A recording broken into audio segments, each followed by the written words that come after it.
네, 여러분 반갑습니다. JJ 리더입니다. 자, 오늘은 큰 시세가 좀 나올 수밖에 없는 이 산업 섹터와 종목들에 대해서 이야기해 볼까 합니다. 최근에 2차 팬데믹으로 인해서 전 세계의 확진자의 급증으로 이제는 뭐 음식료품을 넘어서 곡물의 수급에까지 위협이 가해지고 있는 상황입니다. 전 세계 곡물 가격이 폭등을 하고 있는 상황이 벌어지고 있고 또 그에 따라서 이 수혜를 받을 수밖에 없는 산업이 있겠죠. 자, 그럼 관련해서 어떤 산업 섹터에 어떤 종목들이 있는지 알아보도록 하고요. 시작하기 전에 구독, 좋아요, 알람 설정까지 부탁드립니다. 자, 먼저 이 관련한 뉴스가 있는데요. 한번 좀 살펴보도록 하겠습니다. 자, 타이틀이 이 세계 곡물 공급망이 깨져서 가격이 급등하고 있다라고 말을 하고 있고, 이 글로벌 식량 위기에 비상이 좀 걸렸다. 자, 이런 타이틀이 좀 나오고 있고요. 자, 소 타이틀로 세계 곡물값이 줄줄이 수년 내 최고가를 경신할 것이다라고 얘기를 하고 있고요. 각국의 이 식량 안보 확보전에 나서고 있다라는 내용, 또 장기화되면 이 우리나라의 이 식료품 물가에도 영향을 줄 수 있다라는 소 타이틀이 좀 있어요. 자, 세부 내용을 좀 살펴보면 이 도표 하나로 좀 설명이 돼요. 이 최근 1년간 유엔 곡물 가격 이 지수추인데요. 이게 지금 급등을 하고 있죠. 자, 이 지수는 여러 가지 곡물 가격을 평균을 내서 보여주는 것이고, 요걸 좀 세부적으로 제가 좀 보여드릴게요. 자, 요거는 이 선물 차트를 좀 볼 수 있는 차트고요. 자, 여기서 이 곡물에 대한 차트를 좀 살펴볼게요. 자, 농축산물에서 여기 보시면 이게 옥수수거든요. 자, 이게 옥수수 차트입니다. 여러분 보이시나요? 예, 최근에 어마어마하게 급등을 하고 있죠. 자, 옥수수뿐만이 아니고요. 자, 요거는 이제 대두유, 대두로 짠 기름입니다. 자, 요것도 이렇게 폭등을 하니까 당연히 이 대두도 가격이 폭등을 하겠죠. 자, 이게 이제 대두 차트예요. 어떤가요, 여러분? 거의 미친 듯이 날아가고 있죠. 이 급등주의 패턴이 좀 나오고 있는 상황이고요. 자, 요거는 이제 귀리입니다. 귀리도 마찬가지고 요것도 이제 밀이고요. 예, 밀도 급등이 나오고 있죠. 자, 이렇듯 이 곡물 가격의 폭등으로 인해서 이 관련 산업들이 또 움직일 가능성이 굉장히 높겠죠. 자, 또 뉴스를 좀 살펴보도록 할게요. 예, 이상 기후에 곡물 생산 타격을 받을 수밖에 없다는 뉴스고요. 뭐 호주의 산불, 그리고 중국의 대홍수, 미국의 뭐 허리케인 태풍 같은 것들, 그리고 우리나라도 굉장히 큰 피해를 받았었잖아요. 이번 여름에 섬진강이 범람을 하면서. 자, 이런 기상 이유로 인해서 이 수확물하고 물류 작업에도 차질이 굉장히 커졌다라는 거예요. 물론 이제 2차 팬데믹으로 인한 영향도 굉장히 크죠. 그래서 세계 곡물 기구에서 이걸 그림으로 좀 표시를 했는데 이 팬데믹으로 인한 식량 서플라이 체인이 큰 충격을 받을 수 있다라는 거를 이게 그림으로 좀 설명을 하고 있는 내용이에요. 그리고 물류비도 인상이 된다면 당연히 곡물 가격은 올라갈 수밖에 없죠. 여러 가지 요인들이 곡물 가격의 폭등을 만들 수밖에 없는 상황으로 가고 있다라는 겁니다. 그래서 이 세계 각국에서 식량 안보 챙기기에 나섰다라는 뉴스가 나오고 있고요. 자, 중국이 이렇게 막대한 돈을 들여서 이 해외 농립어업 부분에 직접 투자하는 금액이 급증을 하고 있다라는 뉴스가 좀 나오고 있어요. 왜냐하면은 인구가 전 세계에서 가장 많으니 당연히 식량 확보는 어느 것보다 좀 중요한 산업 분야잖아요. 자, 그렇기 때문에 우리가 최근에 뭐 유튜브 영상에서도 봤듯이 시진핑 주석이 직접 이 잔반을 남기는 사례다거나 뭐 유튜브 영상에서 왜 먹방하는 유튜버들 막 체포되고 그런 일들이 벌어지고 있었잖아요. 자, 관련해서 또 같은 이슈가 만들어졌다라고 좀 보시면 될 것 같고 또 최근에 가장 또 중요한 뉴스 중에 하나가 뭐냐면 오인머니로 돈을 벌어들이는 산유국에서조차도 이 식량 산업에 돈을 쏟아붓고 있다라는 뉴스가 좀 관심을 가져볼 만한 이슈라고 좀 볼 수 있어요. 자, 아랍에미리트하고 사우디 같은 경우를 보면 이 곡물 기업의 지배 지분을 인수를 한다거나 이 기술 개발에 어마어마한 돈을 투자를 한다라는 내용들을 볼 수 있어요. 사우디 같은 경우는 인도에 쌀 생산 기업 지분을 인수를 했다는 내용을 볼 수가 있고요. 또 러시아 같은 경우는 전 세계에서 밀 수출을 가장 크게 하는 나라인데 얘네도 이 쿼터제를 도입을 해서 이 수출량을 좀 조절을 하겠다라는 발표를 좀 했습니다. 그렇기 때문에 이 곡물 가격은 앞으로도 계속적으로 좀 상승을 할 가능성이 굉장히 높다라고 볼 수가 있습니다.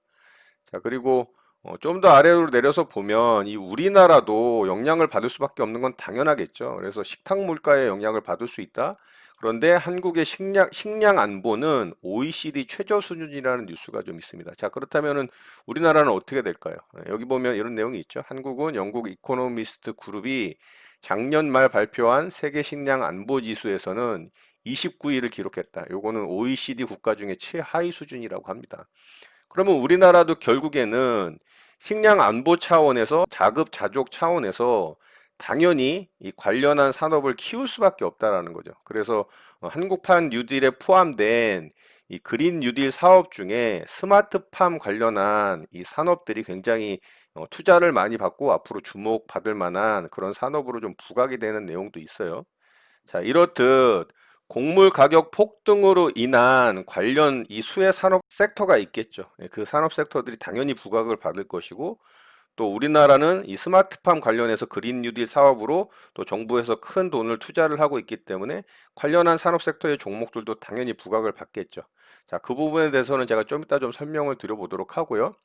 자, 그리고 1월 1일에 이 농림식품부, 축산부 장관이죠. 예, 농림축산식품부 장관이네요. 이분께서 1월 1일 날 신년사를 발표한 내용이 좀 있어요. 자, 여기서 눈여겨봐야 될 좀 내용이 있습니다. 자, 앞에 내용은 좀 넘어가도록 하고요. 자, 크게 네 가지 정도에 대해서 좀 살펴볼 필요가 있는데요. 자, 첫 번째는 이 농업 생산의 디지털화를 서두르겠다라고 합니다. 자, 요거는 당연히 스마트팜 관련한 이슈로 좀 볼 수가 있겠죠. 자, 두 번째는 뭐 살기 좋은 농촌에 대한 이야기인데 요거는 넘어가도록 하고요. 자, 셋째도 우리 농촌의 돌봄 뭐 이런 거를 하겠다는데 요것도 좀 넘어가도록 하고요. 자, 요거를 또 봐야 됩니다.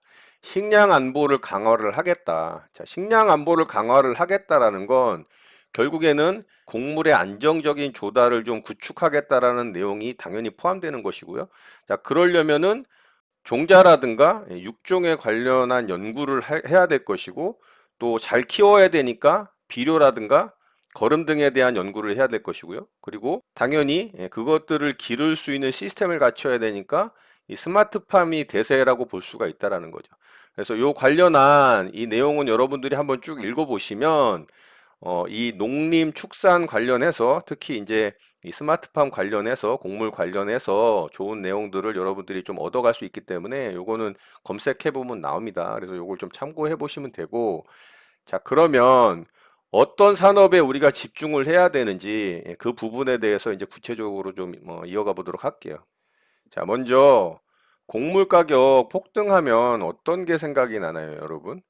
당연히 이 곡물 관련한 산업 섹터의 종목들을 생각을 해야 되겠죠.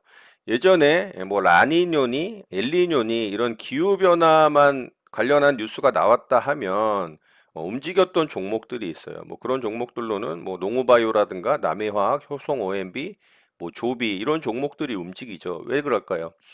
기후 이상은 항상 이 곡물 가격의 이 폭등을 좀 유발을 하는 경향이 있거든요. 그러니까 곡물 관련한 종목, 산업 섹터의 종목들이 움직이겠죠. 자, 그 관련한 종목들로 농우바이오라는 종목을 좀 먼저 보도록 할게요. 자, 이 회사는 종자 6종 개발을 하는 전문 기업이죠. 자, 이 회사는 재무 상태도 아주 양호하고 실적도 꾸준하게 내는 회사입니다. 그런데 굉장히 주가는 저렴한 가격에 있죠. 자, 주봉을 보면 지속적으로 하락 추세에 좀 있는 상황입니다. 예, 추세적으로 계속 하락을 하고 있지만 이 회사의 재무 상태를 살펴본다면 그렇게 나쁘지 않거든요. 자, 그렇다면 지금 구간은 굉장히 매력적인 가격 구간에 있다라고 좀 볼 수가 있어요. 자, 곡물 가격 폭등으로 인한 관련주로 당연히 농우바이오도 관심을 가져봐야 될 종목으로 보이고요. 자, 관련한 기업으로 또 비슷한 연구를 하는 회사가 있어요. 아시아 종묘라는 회사인데요. 자, 이 종목은 한 차례 시세가 좀 나왔던 종목이에요. 자, 이 종목이 이렇게 시세가 나왔는데 이 회사는 재무제표가 그렇게 좋진 않아요. 그럼에도 불구하고 재무제표 상태가 훨씬 좋은 농오바이오가 시세가 안 나왔다라는 건 어떻게 보면은 좀 매력적이지 않나라는 생각을 할 수가 있다라는 거죠. 자, 그리고 대표적인 종목으로 또 남해화학이라는 종목이 항상 관련해서 좀 움직입니다. 자, 이 종목은 이 비료 관련한 종목이죠. 얘네는 이 농업 지주가 대주주로 있고 굉장히 안정된 재무와 이 꾸준한 실적으로 아주 괜찮은 회사입니다. 그런데 주가는 어떤가요? 이 종목도 지금 바닥을 기고 있죠. 자, 이번 이 곡물 가격 폭등으로 인한 분명히 이슈가 생길 만한 어떤 촉매제가 발발을 한다면 당연히 이 종목도 부각이 될 것으로 좀 생각이 됩니다. 그렇기 때문에 이 종목도 좀 잘 살펴봐야 될 것 같고요. 자, 마찬가지로 비료 관련한 종목인데요. 효성 OMB라는 종목이 있어요. 자, 이 종목은 한 차례 여기서 좀 상승이 나왔었어요. 이렇게 상승이 나왔던 구간이 대략 한 50%가 넘는 상승 구간이 있었죠. 자, 그리고 다시 그 시작점까지 좀 내려왔습니다. 자, 이 종목도 주봉상 보면 굉장히 가격이 좀 싼 구간에 있다라고 볼 수가 있습니다. 자, 이 종목도 아직 큰 시세가 나온 부분은 아니고 또 한 차례 짧은 구간 시세를 줬지만 그 시작점까지 내려와 있는 상태이고 마찬가지로 곡물 가격 폭등으로 인한 수혜주로 분류가 될 수 있기 때문에 관련해서 이슈가 생긴다면 충분히 이 종목 또한 움직일 가능성이 있다라고 볼 수 있을 것 같습니다. 그리고 관련한 기업으로 또 조비하고 경농이라는 회사가 있는데요. 얘네들도 이제 비료 관련한 종목이죠. 그리고 조비와 경농은 또 대북 식량자원 관련해서, 그러니까 대북 관련주로도 좀 움직이는 종목이죠. 그래서 이 앞쪽에서 시세가 나왔던 부분은 이제 대북 관련해서 좀 움직였던 종목입니다. 조림 관련해서도 좀 움직이기 때문에 얘는 이제 이슈가 좀 여러 가지가 이 복합적으로 있다라고 볼 수가 있죠. 그리고 이 회사 또한 마찬가지로 곡물 가격 관련해서 움직일 수 있는 종목이다. 자, 조비의 지분을 거의 다 갖고 있는 경농이라는 회사도 마찬가지라고 보면 됩니다. 둘은 거의 뭐 쌍둥이처럼 움직인다라고 보면 좋을 것 같고요. 자, 그리고 또 한 가지 이 특이한 회사가 하나 있어요. 이 대동공업이라는 회사인데요. 자, 이 종목은 뭐 육종이나 종자 연구, 그리고 뭐 조림, 비료 같은 그런 회사가 아니고 이 기계를 다루는 회사죠. 시골에 가면 한 대씩 이 집집마다 다 있는 경운기 만드는 회사입니다. 뭐 트랙터라든가 이 농기계 관련한 회사고요. 이 대동공업 또한 꾸준하게 수익을 내는 아주 우량한 회사입니다. 뭐 계열사로 뭐 대동금속이라든가 대동기어라든가 뭐 이런 회사들을 또 갖고 있죠. 자, 이 회사도 월봉상 보면은 굉장히 저평가 구간이라고 좀 생각이 돼요. 아직까지 이 종목도 시세가 크게 나오진 않았다. 물론 앞에서 이 종목도 살짝 시세가 나왔던 부분이 있어요. 자, 지금도 보면은 이평선을 완전히 밀집시켜 놨죠. 장기 이평선과 단기 이평선이 완전히 한 자리에 뭉쳐 있습니다.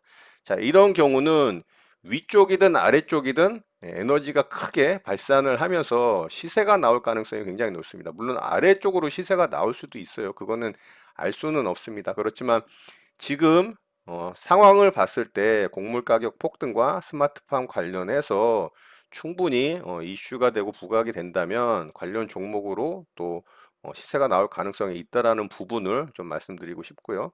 자, 그렇다면 이제 곡물 가격 폭등 관련해서는 이렇게 이제 좀 산업 섹터의 종목을 살펴볼 수가 있고 스마트팜 관련한 종목들도 있을 수 있겠죠. 자, 스마트팜 관련한 종목들을 좀 살펴볼게요. 자, 첫 번째로 그린 플러스라는 종목인데요. 자, 이 종목은 이미 시세가 나왔어요. 바닥권 대비 2,500원대에 있던 종목이 지금 16,000원 올랐습니다, 여러분.